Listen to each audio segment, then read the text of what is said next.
On November 29, 2007, an anonymous 4chan user posted a message that would go on to disturb thousands. It read, "If anyone can correctly guess their own post number, I will tell you where she is buried."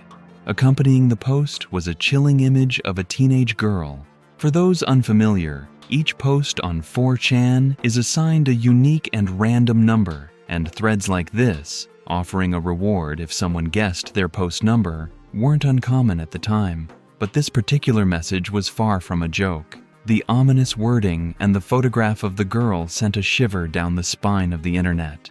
Within minutes, users swarmed the thread, trying their luck. Remarkably, just 15 minutes after the original post, someone guessed their number correctly. The original poster kept their word and responded, "Winner, here you go," followed by a set of GPS coordinates. The coordinates led to a seemingly random patch of trees along a quiet county road about 50 miles east of El Dorado, Kansas. But what was revealed shortly after was anything but random. The girl in the image was 18-year-old Emily Sander, a student at Butler Community College who had been reported missing just days earlier on November 23. Shockingly, around an hour after the coordinates were revealed in the thread, police discovered Emily's partially clothed body at the exact location.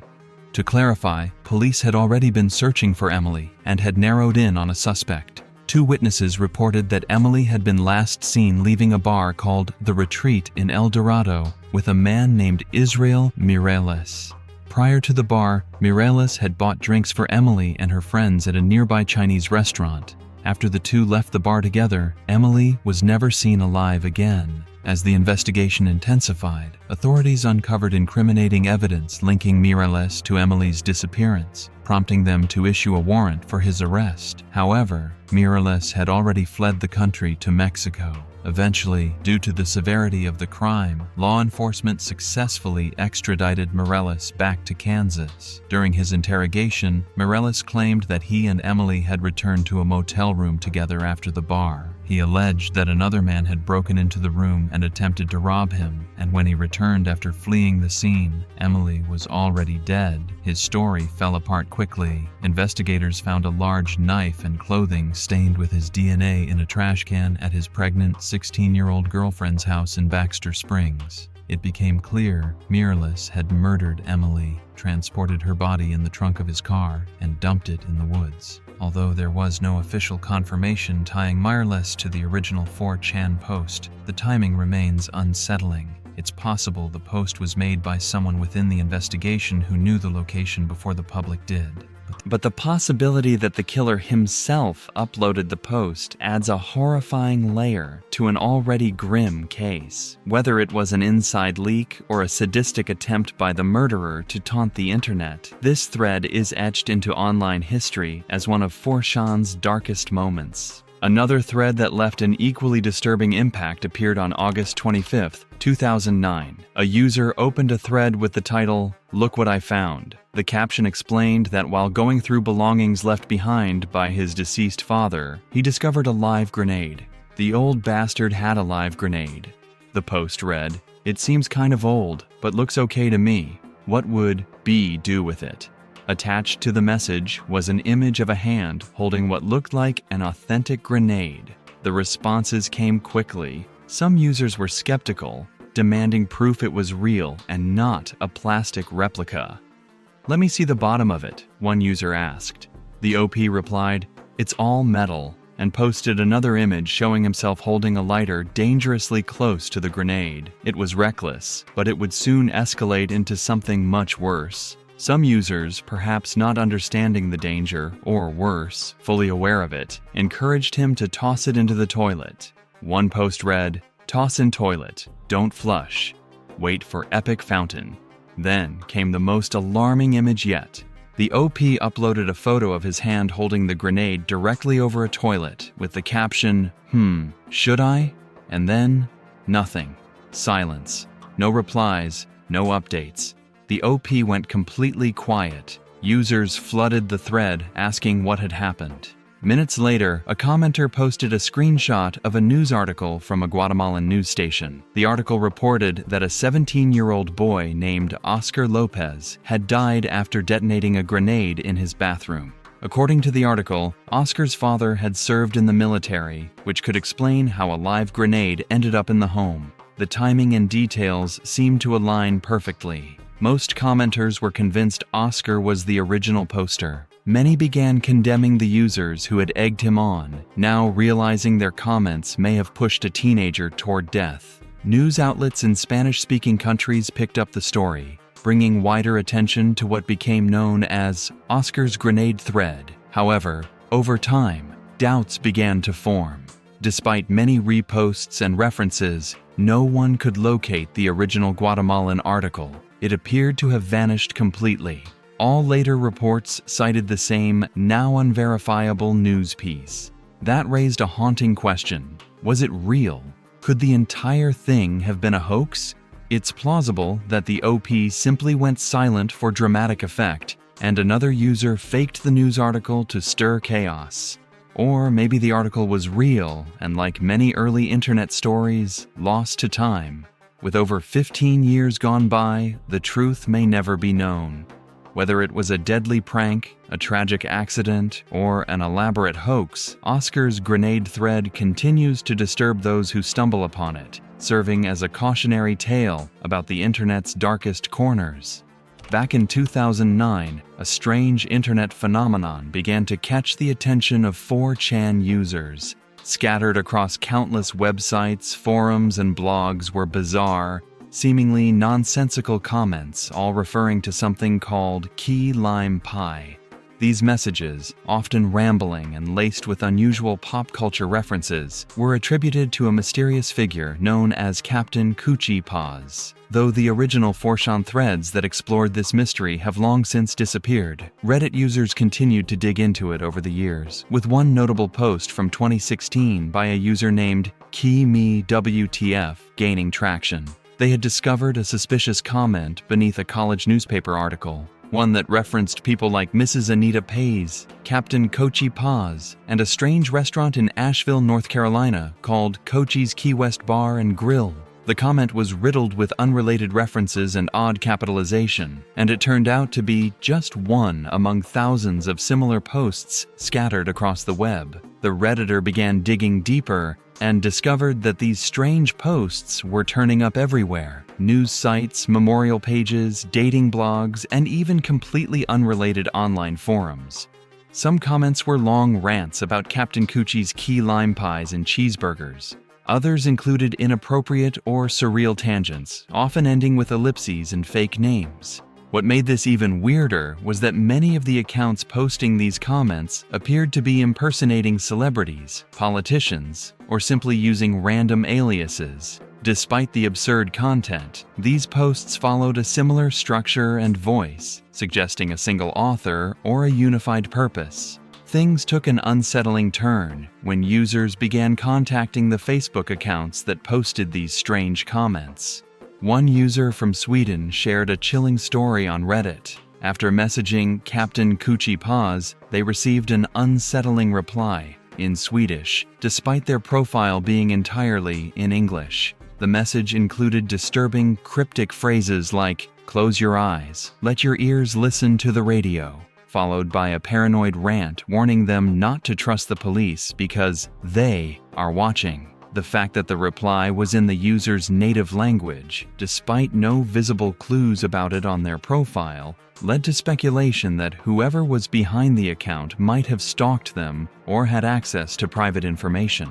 Despite the outlandish nature of the comments, some elements were confirmed to be real. Cochie's Key West Bar and Grill, the recurring location mentioned in these rants, was indeed a real establishment in Asheville, North Carolina. According to multiple Reddit users, it was owned by a man named Oswald C. Paws, allegedly the real-life Captain Coochie, and his wife, Anita. However, the restaurant was known more for its burgers than pies, making the obsessive internet campaign about their world-famous key lime pie even more puzzling. A Redditor who grew up near the place remarked that it was always empty and speculated that it might have been a money laundering operation. With no clear explanation in sight, the internet began to speculate. Some proposed that a single obsessive person could be behind the thousands of posts, someone with the time and drive to register thousands of accounts and spend years spreading the same message. Others suggested a bot might be responsible, pointing to the consistent tone and structure of the comments. But skeptics of this theory noted that creating a bot capable of bypassing spam filters, verifying accounts, and keeping up with evolving security systems over more than a decade would require immense effort and sophistication, especially for such a seemingly pointless cause.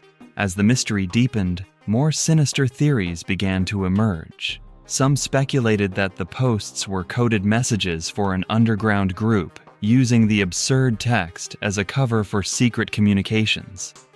Others believed the restaurant might have been a front for criminal activity or something even darker. The random pop culture references, strange capitalizations, and creepy interactions only added fuel to the fire. To this day, no one has definitively uncovered the truth behind the Captain Coochie key lime pie saga, and it's become one of the internet's most enduring unsolved mysteries. But the internet doesn't just stop at pies. On Christmas Day 2014, an anonymous 4chan user sparked another wave of unease with a disturbing thread. They claimed to have purchased a Wii U console that wasn't working properly. Curious, they opened the console and found a strange, brown, oval-shaped object inside. Initially, they thought it might be animal droppings, but upon closer inspection, and after cracking it open, what they discovered looked like something out of a horror film, a nest of spiders. The user uploaded several photos showing what looked like dead spiders packed together inside the console. They theorized the spiders had devoured each other while trapped, growing to full size, before eventually dying due to lack of space or air. Then, the story escalated. In a follow-up post, the OP revealed that one of the spiders was still alive. Panic ensued. Another user jumped in and suggested the object was actually a dirt dauber nest, a type of wasp known for paralyzing spiders and storing them for their larvae to feed on. According to them, the spiders might have just been paralyzed rather than dead and could potentially begin waking up at any moment. Even more concerning was a warning that one of the spiders resembled a brown recluse, a venomous species known for causing flesh to rot away at the bite site. As users begged the OP not to disturb the nest, he returned with a final, nerve-wracking update. OP here. They weren't dead, they started to move. I ran out of my house and called the exterminator, posting from my phone. While the OP thankfully made it out okay, the idea that a nest of poisonous spiders could be hiding in your electronics is enough to make anyone's skin crawl. Commenters later noted that dirt daubers occasionally build nests in small, enclosed spaces, but the likelihood of this happening inside a game console still feels uncomfortably high. In March 2020, a disturbing post appeared on 4chan. An anonymous user uploaded an image of Lisa Irwin, an infant who went missing in October 2011, along with GPS coordinates that led to a wooded area in Lakeside Village, Kansas. Lisa was just 10 months old when her father, Jeremy Irwin, came home from work around 4 a.m. and discovered she was missing from her crib. He noticed the front door was unlocked and 3 cell phones from the home had vanished. The initial investigation only deepened the mystery. Despite a witness claiming they saw a man carrying a baby in a diaper near the area, and surveillance footage showing a man in white emerging from nearby woods at 2:30 a.m., police couldn't confirm any suspect. The man brought in due to the footage had a solid alibi. Even more chilling was the scent of a decomposing body detected by search dogs in Lisa's mother Deborah's bedroom. When questioned, Deborah admitted she hadn't initially looked for her daughter out of fear of what she might find. She claimed the last time she saw Lisa was around 10:30 p.m., but later confessed to drinking heavily that night and couldn't recall the exact time. She reportedly failed a lie detector test, and even her best friend told police she believed Deborah had a dark side and could be responsible. A strange clue emerged when investigators discovered that one of the missing phones made a 50-second call to a woman named Megan Wright, who was once involved with a transient man living in a halfway house nearby. Megan denied answering the call, and no solid connection was established. The 4chan image turned out to be an age-progressed rendering of Lisa at 7 years old. Many believe the anonymous user might be the perpetrator, with some speculating the coordinates marked her burial site. Despite multiple people reporting the post to Kansas news stations and police, no public updates followed, and it remains unclear whether the site was searched. Lisa Irwin's case remains unsolved, and every new clue only raises more questions. Was it the stranger on the footage, her parents, or the anonymous user who knew more than they should? UTV, a seemingly ordinary 4chan user, became the target of an anonymous individual who became so obsessed with him that their entire existence revolved around tracking and documenting his every move. Initially, it seemed like typical internet trolling, with the archiver meticulously logging UTV's posts, but soon, this harmless obsession turned into something far darker. Over the course of several months, the archiver, who had initially just archived posts, began creating creepy poems, songs, and bizarre drawings based on UTV's online persona. What started as an innocent fixation transformed into a full-fledged obsession. The archiver's deep dive into UTV's life included tracking his real name, creating detailed floor plans for a hypothetical home they would live in together, and even preparing for UTV's funeral. At this point, UTV began to realize the gravity of the situation, and after a final cryptic post in October 2013, the archiver disappeared from 4chan, leaving behind a 97-page document that detailed every twisted thought, fantasy, and creation linked to UTV. This document was a haunting glimpse into the psyche of the archiver, who referred to UTV as his passion and his social life. It included stories, plans, and dark fantasies, including the disturbing blueprint for kidnapping UTV and holding him for ransom. The post concluded with the archiver's confession that his parents had found out and insisted he stop his obsessive behavior. Yet, the chilling document remained, a testament to a frightening obsession fueled by internet anonymity. In addition to the disturbing case of the archiver, the internet has been home to many eerie phenomena, such as the infamous Captain Coochie and the key lime pie comments that continue to haunt random corners of the web. What started as random odd posts about a seemingly non-existent restaurant in Asheville, North Carolina, spiraled into a bizarre series of internet comments that, to this day, leave many people questioning the motives behind them. From strange reviews to cryptic responses to random users, the Captain Coochie saga has captivated internet sleuths who are still trying to connect the dots between the bizarre comments and the possibility of an underground network or cult behind it all. These strange occurrences highlight a deeply unsettling reality. The anonymity of the internet allows people to hide in plain sight while engaging in dangerous, obsessive behavior. Whether it's the haunting obsession of the archiver or the cryptic internet phenomena surrounding Captain Coochie, these eerie tales serve as a stark reminder of the dark side of the online world, where strangers can cross paths and become entangled in disturbing, sometimes deadly, scenarios. And as the internet continues to evolve, the dangers of interacting with anonymous individuals online will remain a significant concern, reminding us to be cautious with the information we share, even in the seemingly innocuous corners of the web. If you enjoyed this video, subscribe to our channel and hit that bell icon for more interesting videos like this.